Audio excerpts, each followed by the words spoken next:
So, Tom Croft, fantastic win at the weekend. You were just saying to me that there's maybe Ashton's try you don't remember a lot of. Why might that be? No, well, last thing I remember before him scoring was them attacking our line. I think the sharp shoulder hit my jaw, and I think the next thing I realised he was taking a conversion, so I wasn't really aware he had scored until I saw a replay on the screen about 5 minutes later. So I think it was a bit of a shock, but obviously from what I've seen in the replay, ahead of the try, and fair play to him. I think he was celebrating at the halfway line even before he'd stepped the final winger, so fair play to him. Yeah, and everyone seems to have been ribbing him for his Alan Shearer-esque celebration on his way to the try line.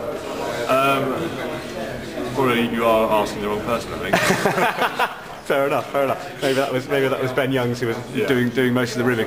Atmosphere at Twickenham was absolutely incredible, wasn't it? I mean, it seems that from the hope of the New Zealand game where we came close to those 2 tries that came through in the Australia game, Twickenham's really found its voice again, and that must be really pleasing as an England player. Yeah, like I said, I think the best place you can play is at home at Twickenham. When they get that crowd behind you and they start their singing and the uproar, it makes things hard on the pitch because in terms of line-out calls, it makes things quite tricky because you can't hear. But I think it's one of the best places to play because of the atmosphere. And when things are going right for you, the crowd get behind you, things go even better for you, and you get performances like you did at the weekend.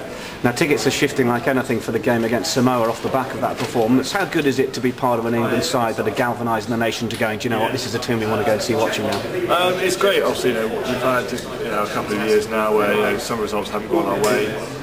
It's just nice that things are starting to settle. We're not there yet. We've still got work to do, but from the turning point in Australia in the summer to the second half performance against New Zealand to the performance for the whole game against Australia, things are going forward for England, which we've always tried to do. We don't want to take a step back, we always go forward. To have the public on our side, as well as the media the majority of the time, it's a great place to be, but this game's somewhat even more important than the Australia games. If we don't, let's say, galvanise that performance with a good performance this week, then all that hard work will be gone. Yeah, absolutely. And you're going to be starting on the bench.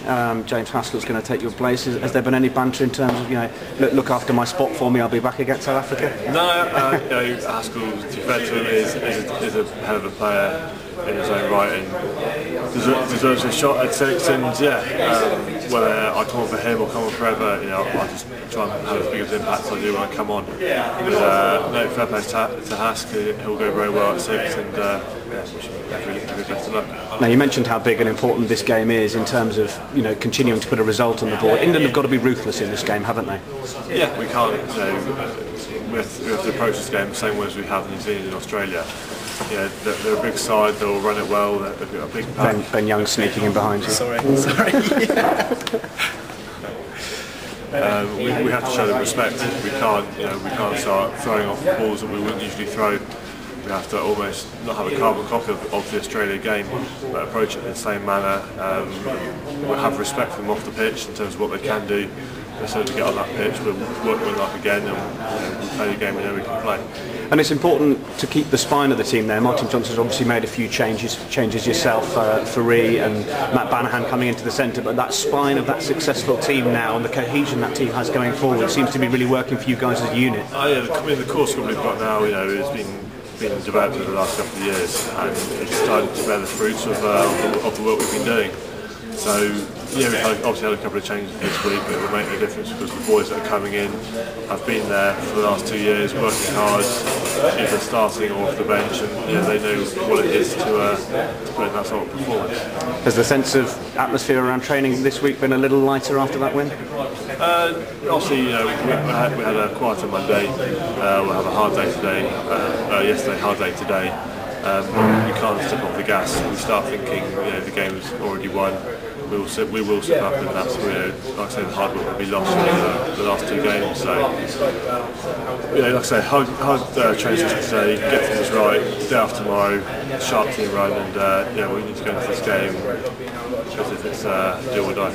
And if we get this result this weekend, and say against South Africa the week after, I mean, a few ifs and buts, I grant you, but what could this autumn mean in terms of this England team going forward into a Six Nations, into a World Cup next year? It's going to really help make you guys believe in yourselves far more than just a 1-point win in Sydney, isn't it? Yeah, I mean, we've believed in ourselves for the last couple of years. Obviously the results haven't always shown that. The game in Sydney almost galvanised that we really gave us the confidence that we can beat any team. Yeah, obviously our first thing is to reach some, obviously South Africa, that would be our story. You get success in those 2 games, that's massive going to Six Nations, that's a real high, give us every chance to win that. But, the World Cup is a long way off, we've got obviously Six Nations, another half of the Investec to go, domestic and high, a couple of clubs, so it's a long way off. Quite a lot of rugby to be played. It will come very quickly, but we've got other things to do first. Good stuff. Tom Croft, thanks very much. Thanks very much, cheers.